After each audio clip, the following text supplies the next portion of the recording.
Well, the biggest challenge would probably trying to make them understand about being consistent, day in and day out, every day, doing the same thing.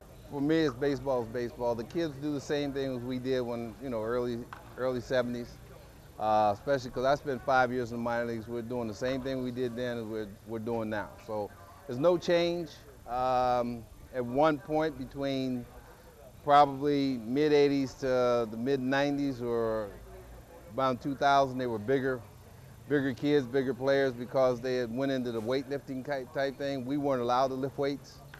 So that would be probably the biggest difference. Try to teach them that, things you can't control, don't get frustrated about it. Things you can control, just try to be consistent with them and maintain it where it doesn't happen again or whatever the case may be. So it's really a situation for me is that all the things that you try to do, you try to be consistent about it.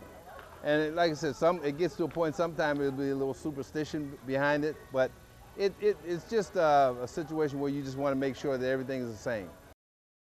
Coming back to the minor leagues, I think, it's been good for me.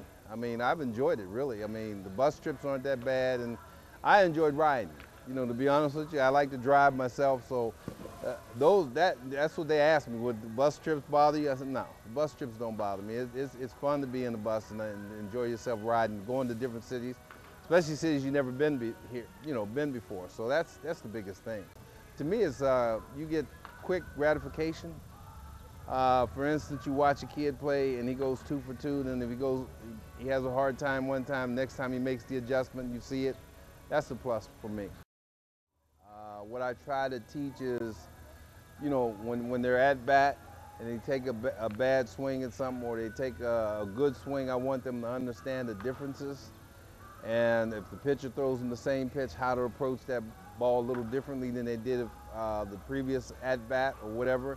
So it's just trying to maintenance themselves so there won't be that many times where they go into what we call a slump, which I don't say it's a slump. I just said it just, at the time they just hit it to somebody. But it's just that type of situation where you just want to make sure they understand how to make the adjustments as quick as possible.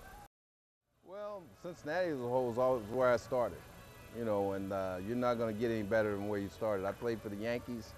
I played for the Braves. I mean, the different organizations, different philosophies. And the Reds' philosophy when I came through was always about winning, And being here in Dayton, it's a fun time to go to the ballpark. I think a lot of the kids, when they come, they get a chance to play in front of 8,500 people every night. And I think that's a big plus for them. The adrenaline flows real quick when they're out there.